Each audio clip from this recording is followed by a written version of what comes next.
So hey guys, আসসালামু আলাইকুম। কি অবস্থা সবার, কেমন আছো সবাই? তো দেখতে দেখতে চুলগুলো অনেক বড় হয়ে গেছে।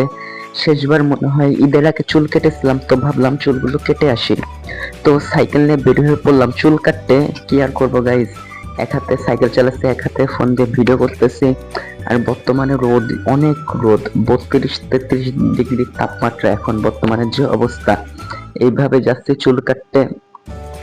তো আস্তে আস্তে যেতে যেতে মাটির রাস্তায় ছিলাম। মাটির রাস্তায় অনেকক্ষণ চালানোর পর মাটির রাস্তা পার হয়ে পিচের রাস্তায় চলে আসলাম। পিচের রাস্তায় আসার পর আর দেরি করিনি, তো তাড়াতাড়ি দোকানের দিকেও চলে গেছিলাম। তারপর আর কি দোকানে চলে আসলাম, দোকানে এসে বসলাম। এই জায়গায় আমার একটা বন্ধু ছিল, আমি আর আমার বন্ধু আসছিলাম। তো ও চুলগুলো কাটতেছিল আর আমি বসেছিলাম, বসে বসে ভিডিও করতেছিলাম। তারপর আর কি ও অনেকক্ষণ ধরে চুল কাটতেছিল, প্রায় আধা ঘন্টা ধরে। তারপর ওকে কোনো মেয়ে দাম দেয় না, সেজন্য ও বলছে মুখে ফেসিয়াল করবে, ফেসিয়াল করলে ফর্সা হবে, ফর্সা হলে মেয়েরা দাম দিবে। সেই জন্য ও হচ্ছে ফেসিয়াল করবে। তো ফেসিয়ালের যে মুখে ক্রিম ট্রিম ওইগুলো কম বেশি মাখিয়ে এরপরে আর কি ডলা শুরু করলো। ডলা দে, ডলা দে, দে ডলা, ডলা দড়ি শুরু করলো। আর আমি এ জায়গায় চুপচাপ ভিডিও করতেছিলাম। এরপরে অনেকক্ষণ ধরে ওরই সময় লাগছিল, প্রায় আধা ঘন্টা ধরে।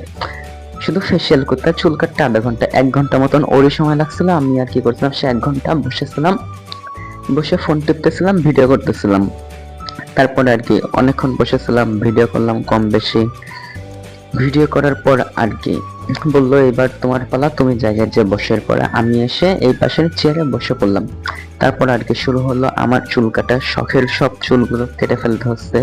অনেকদিন ধরে চুলগুলো রেখে দিছিলাম, প্রায় অনেক বড় চুল ছিল, 1-1.5 বছরের চুল রেখে দিছিলাম এইভাবে। তারপরে আর কি চুলগুলো চুলগুলো কাটা শুরু করে দিল। আস্তে আস্তে কাটতেছে আর আমি ভিডিও করতেছি, একটু একটু করে ভিডিও করতেছি, একটু একটু করে চুল কাটতেছি, একটু একটু করে সবকিছু করতেছি। এরপর আর কি চুল কাটা শুরু করে দিল, চুলগুলো সব কেটে ফেলতেছিল আস্তে আস্তে আস্তে।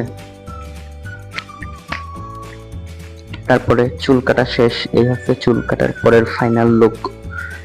চুলগুলো সব ছোট ছোট করে ফেলেছে। আগে আমার চুল ছিল নাক পর্যন্ত, আর এখন কপাল পর্যন্তই হয় না চুলগুলো।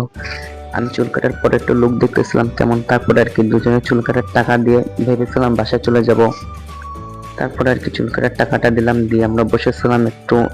টাকাটা নিল, টাকাটা নিয়ে ভাবলাম বাসায় যাবো, তাই বললাম চলো তাহলে যাও যাক। এই বললো সাইকেলটা নিল। এরপর আমি সাইকেলের সামনের দিকে বসলাম, বসে একটু দেখলাম কেমন লাগতেছে। দেখলাম না, ভালোই লাগতেছে।